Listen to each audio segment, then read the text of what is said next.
Your Mazda CX-5's cabin air filter is located behind the passenger side glove compartment.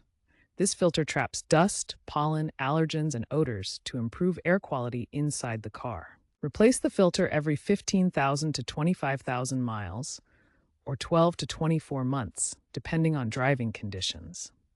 Key reasons to replace include musty odors, reduced air conditioning performance, visible dust buildup, or if you have allergies.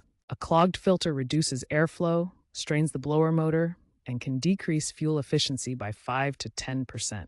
Newer filters often include antimicrobial treatments to address indoor air quality concerns. Now, we'll walk through the DIY steps to replace the cabin air filter in your 2013-2020 Mazda CX-5. You'll need a screwdriver and possibly a trim tool. Remember to wear gloves to avoid dust. First, open the glove box and remove its contents. Depress the glove box stops to lower it fully. Locate the filter housing, a plastic box with clips or screws. Unclip the cover, pull out the old filter, noting its orientation. Arrows indicate airflow direction. Insert the new filter, which is typically 10 inches by 7 inches by 1 inch.